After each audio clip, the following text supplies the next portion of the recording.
Zara bangun, Zara. Ya saya akan nyesel karena saya nggak sempat berjuang sama sekali.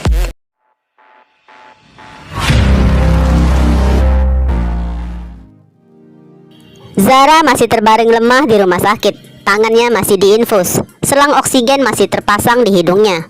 Petugas medis pun masih mengobservasi kondisi data medisnya. Sementara Ken yang terus berada di ruangan terlihat begitu panik, tegang, cemas, dan sedih atas keadaan si gadis Alperik.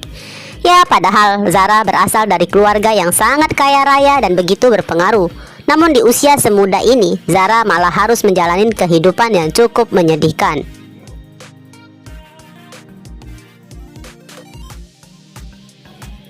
Di benak Ken saat itu semakin bertekad harus terus menjaga Zara. Bahkan Ken pun siap untuk nantinya bersaing mati-matian dengan Excel Casarius.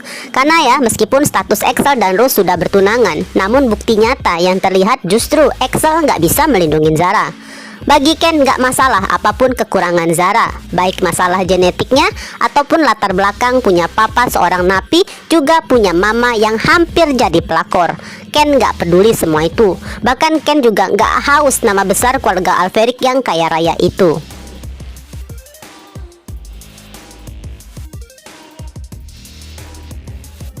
Singkatnya, atas pemberitahuan dari Ken, gak lama kemudian Mohan dan tante dia sampai nih ke rumah sakit. Maka Ken pun tahu diri, segera permisi keluar ruangan. Namun diam-diam Ken tetap mendengarkan pembicaraan mereka dari balik pintu.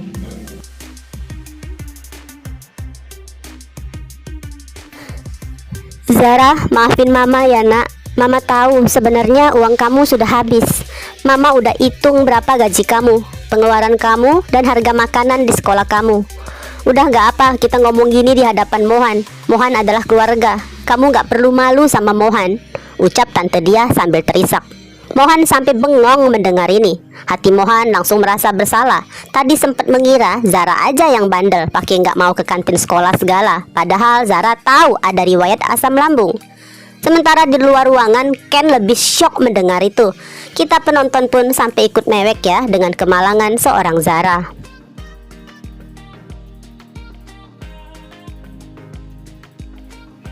Walaupun Ken masih belum lama mengenal Zara, namun Ken udah benar-benar sangat jatuh cinta setengah mati. Ya, awalnya misi dari Blade yang dianggap sangat menantang karena Zara kebetulan tipe Ken banget.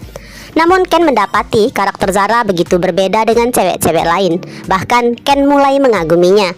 Pribadi Zara yang keras, tegas, dan mampu mengendalikan emosi. Hingga ternyata Zara punya segudang rahasia, identitas yang sangat mengagetkan. Maka rasa cinta itu semakin dalam, bercampur rasa simpati, kasihan, sekaligus penasaran apa yang sebenarnya terjadi hingga kamu harus hidup seperti ini, Rose Serafina Alperik.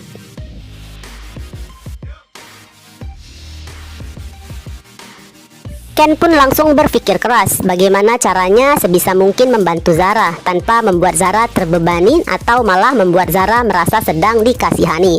Kebetulan kan bisa dibilang Zara adalah karyawannya. Maka hal pertama yang Ken lakukan menghubungi Bu Endita. Jadi biar Bu Endita yang meminta Zara untuk cuti istirahat dulu ya, nggak usah masuk kerja ke studio balet sekitar 1-2 harian.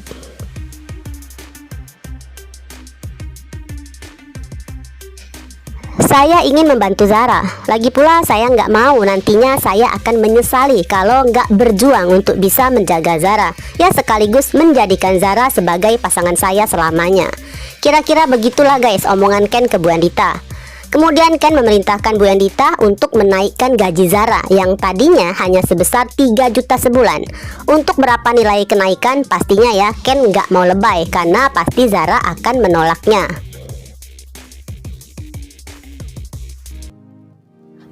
Dan agar Zara mendapatkan uang tambahan, maka Ken berencana akan memberikan Zara pekerjaan lain. Bila perlu, Ken akan membuat seolah tawaran kerja itu berasal dari orang lain.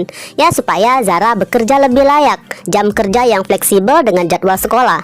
Juga terpenting, penghasilan yang bisa memenuhi kebutuhan hidup Zara sehari-hari. Nah, semoga aja apapun rencana Ken nantinya bisa diterima oleh Zara.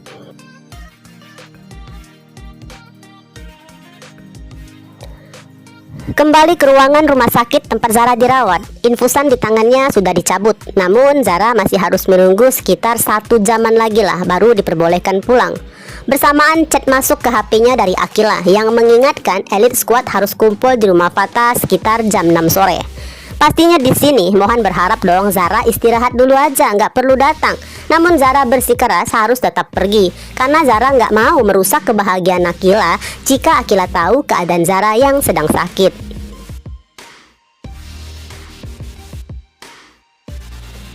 Mohan, keceriaan Akila adalah penyemangat kita semua. Aku nggak mau Akila kehilangan itu karena aku pun jadi makin nggak semangat melewati semuanya. Nah, mendengar ini jadinya Mohan pun nggak berani membantah ucapan kakak sepupunya yang super keras kepala tersebut.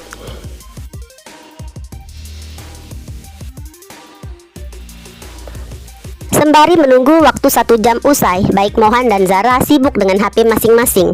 Namun suasana yang tenang justru membangunkan alam bawah sadar Mohan bahwa aroma rumah sakit sama persis dengan aroma di masa lalu yang membuatnya trauma.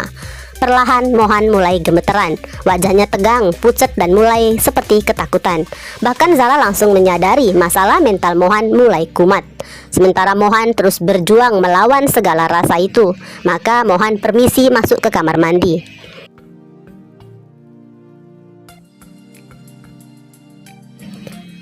Kenapa tiap kali mencium bau ini rasanya aku ditarik balik ke sana? Ini suara hati Mohan guys. Sembari berjuang keras ya, Mohan berusaha mengendalikan diri untuk segera keluar dari kenangan menakutkan itu. Rupanya dahulu ada suatu kejadian Mohan sempat dikurung ya dalam ruangan rumah sakit bersama seorang pasien yang terbaring di meja dan sedang sekarat.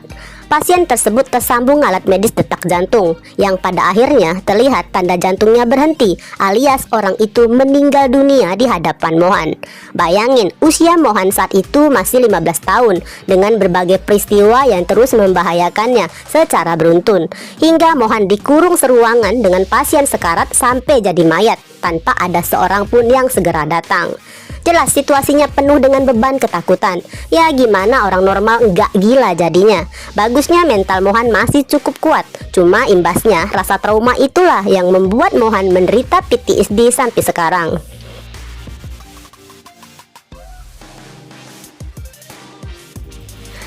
Masih sedikit gemeteran, Mohan menelpon Raisa, memintanya segera datang ke rumah sakit karena Mohan gak mau membebani kakak sepupunya yang juga masih lemah. Jelas ya betapa kagetnya Raisa, karena semua sangat membingungkan dan menimbulkan banyak pertanyaan lah bagi Raisa.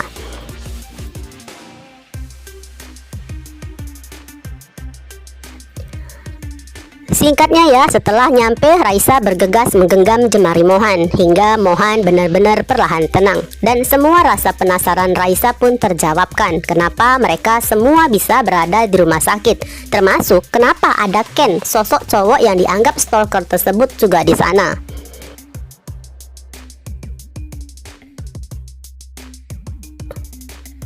Kali ini baik Mohan dan Raisa harus sedikit menghilangkan rasa curiga mereka pada keberadaan Ken. Karena bagaimanapun Ken telah berjasa menyelamatkan Zara.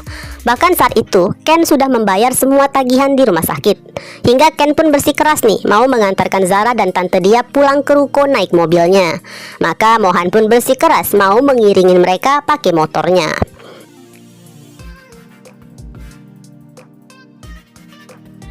Hingga mereka pun nyampelah ke ruko. Ken pun tahu harus segera pamit dari sana. Sementara Mohan, Raisa dan Zara sepakat mereka nggak perlu membahas kejadian ini pada siapapun, terutama pada Fata dan Akila. Karena mereka nggak mau dong suasana acara kumpul-kumpul Elite Squad nanti yang harusnya happy-happy malah akan jadi nggak enak kan.